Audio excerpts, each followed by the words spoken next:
Mirë se erdhët në Public Square, unë jam Ditmir Bushati. Çfarë po ndodh me Europën tani që boshti franko-gjerman nuk është më aq i fortë, ashtu sikur se jemi mësuar? Çfarë po ndodh me Europën tani që në krye të Shtetet Bashkuara të Amerikës është rikthyer Donald Trump? A do të ekspozoj më tej dallimet gjeopolitike apo do ta detyroj disi Europën që të linjëzohet më tej në mënyrë që të përfundoj dhe të konsolidoj projektin evropian? Si do të përthyhet e gjithë kjo situatë në kontekstin e Ballkanit Perëndimor? Sa e mundshme është që Shqipëria, Malizi apo vende tjera të rajonit të shkëputen për të bërë një hap cilësor drejt antarësimit në Bashkimin Evropian? A është në gjendje Komisioni Evropian të fitoj më shumë hapësirë dhe besueshmëri në njëjtën kohë, në kushtet kur nuk ekziston një vullnet i fortë politik nga vendet anëtare të BE-s, për të mbikëqyrur procesin e reformave të një menda në vendet kandidate dhe për të mundësuar kësaj antarësimin e këtyre vendeve në Bashkimin Evropian.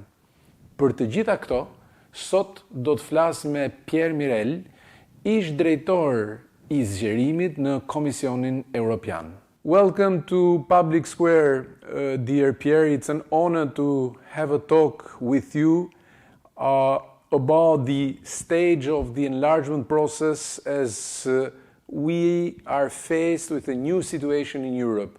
We have a new European Commission, but we also have a new president in the White House. First of all, it's my pleasure to participate at this cycle of events.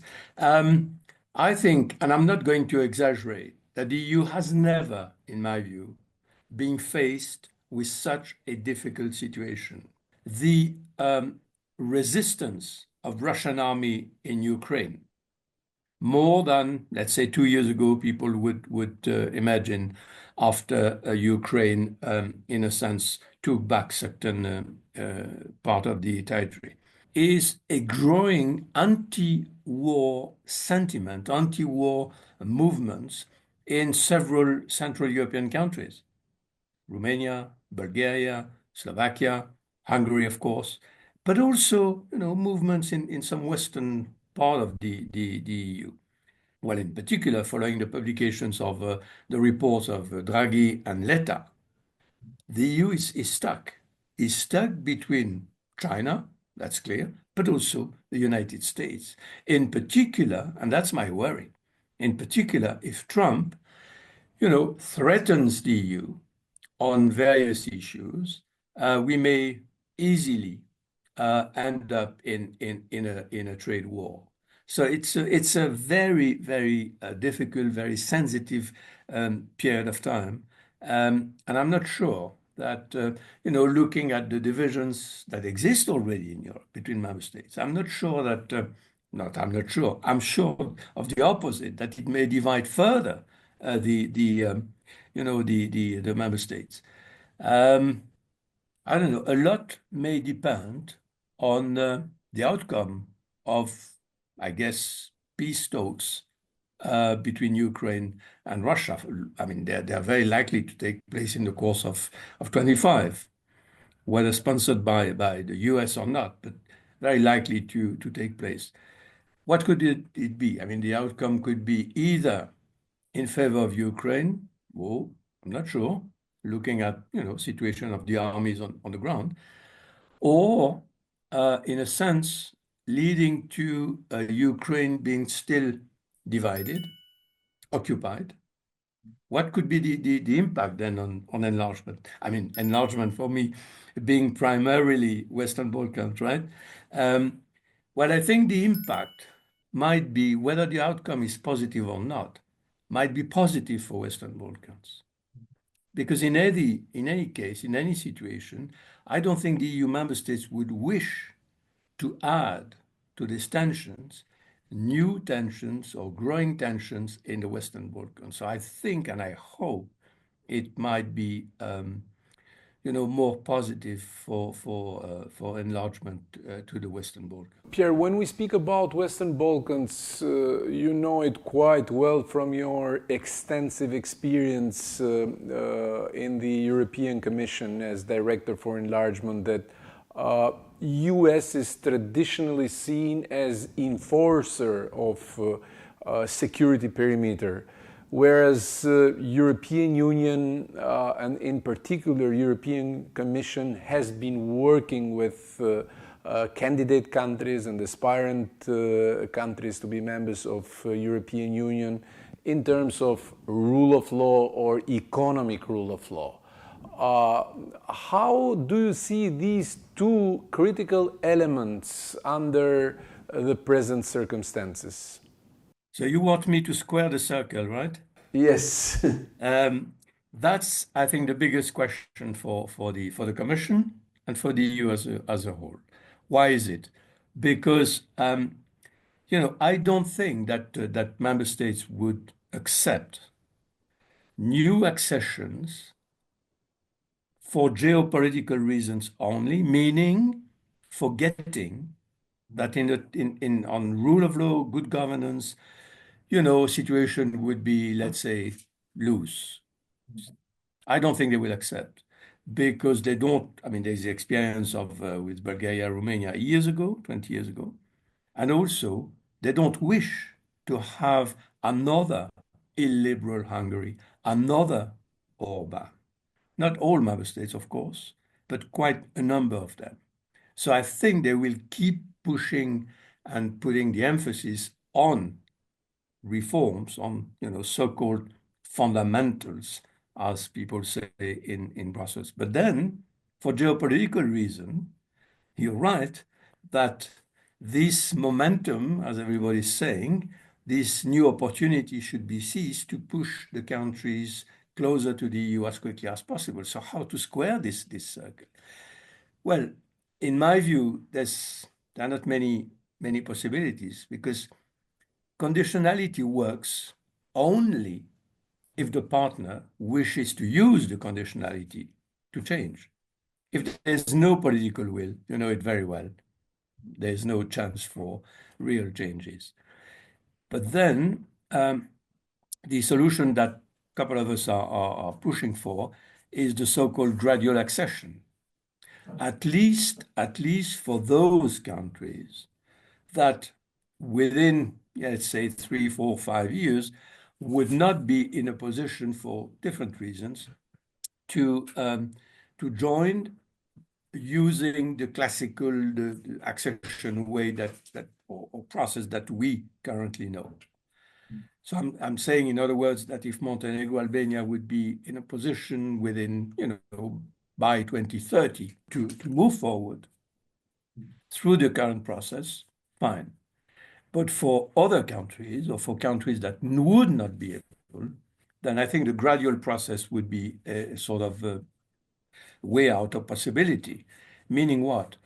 Well, meaning, and this is an important element actually for rule of law, but also bilateral issues in a sense, to provide substantial funding beyond the financial envelope currently attached to the growth plan, much more, to stimulate, to push for reforms. So the countries would receive before accession a large part of what otherwise they would have received afterwards, after accession, because the needs are tremendous. But of course, along the reforms. And in addition, after a certain level of reform, they would be able to join, that's our view at least in this process, would be able to join all the EU bodies, including the Council, in an observatory position. That would be politically, psychologically extremely important, financially very positive also, would reduce the need for the countries to borrow, let's say, from China at very high cost. And that should help the country should help the EU and the country in a sense and credibility of the whole process by moving forward on very concrete terms.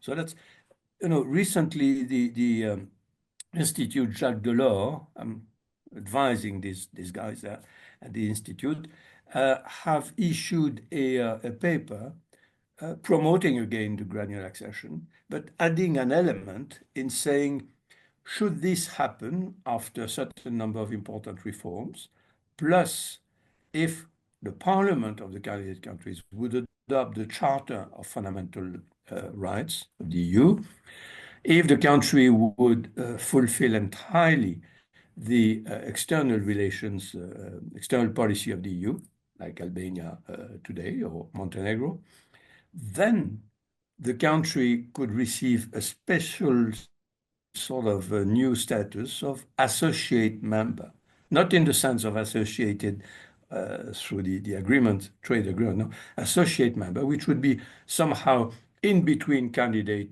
and accession. We are used to follow very attentively the French-German or German-French axis within European Union, because we know that they provide, let's say, the political dynamism that is very much needed inside European Union. How do you see this in practical terms, given the fact that in both countries we see the rise of the extreme right, and the migration is becoming the dominant issue instead of the European integration process? Well, this is one of the most worrying elements. You're very, very right. In France and Germany, but also in the Netherlands. I mean, it's clear. Netherlands have always been very keen on this question of rule of law, good governance. But at the same time, what we are seeing is precisely movements putting immigration in the center of the policy and looking forward at, every single element of what's happening in the candidate country. So that's very worrying indeed. France and Germany, for sure, you're right, have been, without France and Germany over the past 40 years, there was no real move in the EU project. But we should not forget those countries that always played a role, like Netherlands, Italy, Sweden. And I think in the coming years, I mean, that cannot replace France and Germany. France and Germany's engine is necessary, absolutely, but it's not sufficient. And I think those countries which I just mentioned are likely to play a more important role in the coming years. And we see it with Meloni in Italy, that's clear. But also, I guess Sanchez in Spain will play a more, and we forget Central European countries. Poland, already playing an important role, being now assuming the presidency role, but likely to play a more important role in the coming years. It's a big country, its size, geographic location, incredible economic success, growth. All these elements will naturally, I think, push for Poland playing a big role. And one day, after a couple of years, I guess after the political transition, Romania. Because, situated on the Black Sea, size of the country, important economy, economic growth, and, there will be a sort of shift, in a sense, not just France and Germany, Netherlands, but also some of these so-called, sometimes still by the French in particular, new members playing an important role. I think that would be very, very positive. Do you foresee an increased role or an increased space of European Commission in the absence of this strong political will coming from Paris and Berlin about the enlargement process? There are two critical spots in our region: Kosovo, Serbia, unfinished conflict, and the functionality of Bosnia and Herzegovina. Do you see any room for maneuver from EU in order to somehow facilitate the end of these two critical situations and to facilitate also the accession path of these countries? Or we will continue to witness a status quo? No, it can't be. It can't be. I mean, the EU and the countries themselves, well, might be in the interest of Serbia, but not in Kosovo. I don't think the status quo can continue. It's impossible. It's very difficult to answer your question because we've seen since the agreement in 2013, 12 years ago, indicating the key principles that both Serbia and Kosovo should follow, plus renewed afterwards in the Ohrid agreement. Nothing has happened, almost nothing. Well, again, no, easy answer, but I would here too, just like for the fundamentals, suggest, I'm going to be a bit trivial in saying that the EU should buy peace. What I mean is to offer substantial financial reward for the agreements that have been entered into to be implemented. Both countries need that. They need money for, transport and energy, everything.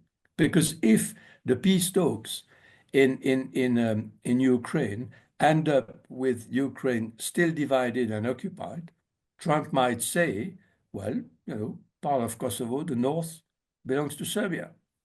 Go ahead. We don't know, and that would be extremely dangerous. And therefore, the EU has to move forward very quickly on this dialogue.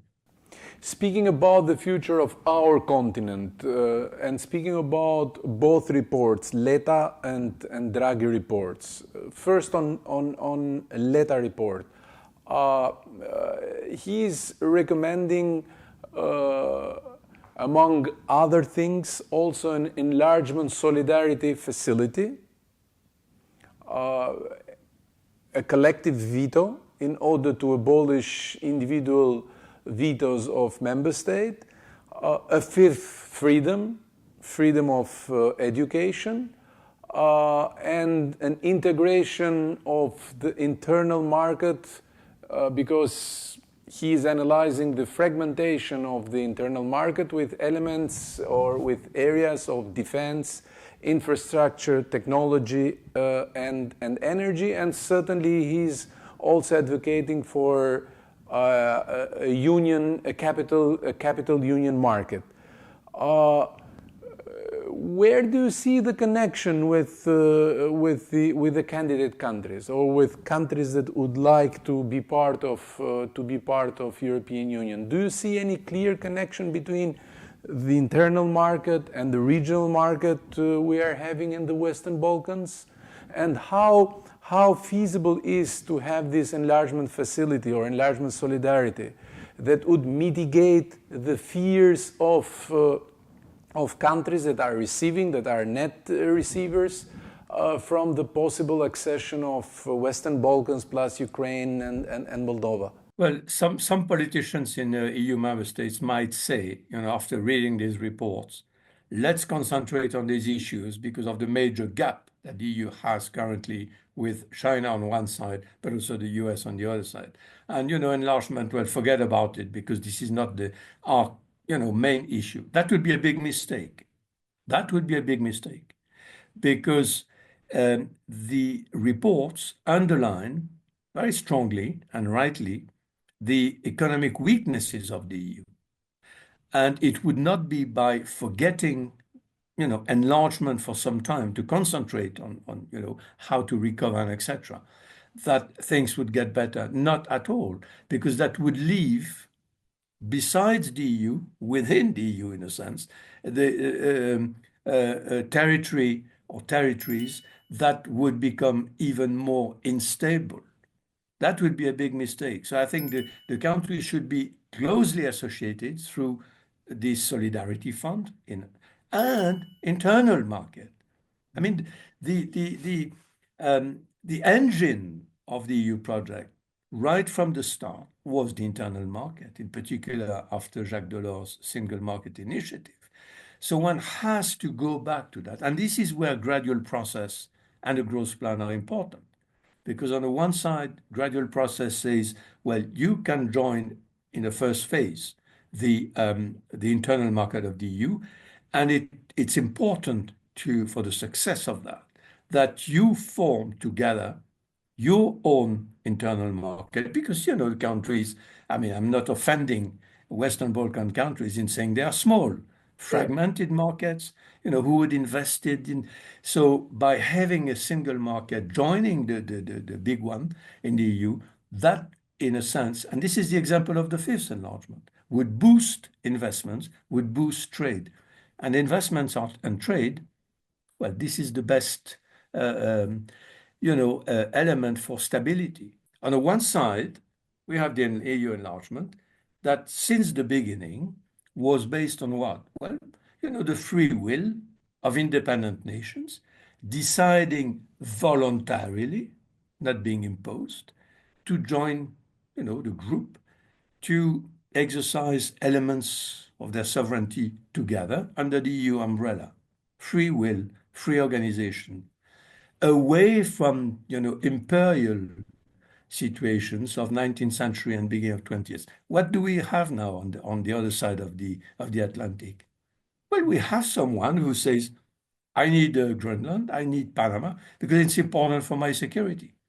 Threatening, and soon I'm sure, and that we're going to see that in the EU, threatening the EU to, if you don't buy more gas, more weapons, what have you, I'm going to react, to impose duties on your own exports. So how is it called? Well, from my studies, it's called imperialism. So we have two completely different opposing views. And that's striking that it's coming from the US, who together with Western democracies, invented after 1945 the rules and principles on which we've been living until now. And that's really very sad and worrying. And speaking about Europe vis-a-vis US and China, it's quite striking that in the Draghi report, US and China are put on the same pot, and very little is being discussed about eastern part of Europe. Balkans is not mentioned at all when it comes to the enlargement process. The word enlargement is being used in past tense, not in the future tense. And I was wondering whether you think that these 800 billion that he's advocating in order to make Europe great again, in terms of competitiveness and in terms of productivity, is somehow mirroring this 6 billion of growth plan in terms of investments, and whether you think that European Commission or DG Enlargement or DG NEAR will act in a more strategic way in the years to come in order to make a clear connection between these two directions or these two visions. That you're very, very right. The DG or Commission, they have to react and make it very clear and very concrete. What I expect, I mean, and you certainly remember in 98, the Commission issued on the eve of the fifth enlargement, to explain it, the opinions on candidates, and the likely impact of the fifth enlargement. That was called Agenda 2000. I've been pleading with some colleagues for now the Commission to issue Agenda 2030, in which it would explain to public opinions in our countries, which are, not very supportive of new accessions, would explain the benefits, the advantage, why, the reason for doing it, for going further, difficulties as well, the obstacles, it should be put on the table, in particular regarding Ukraine, not so much the Balkans, and the likely impact, and therefore the solutions.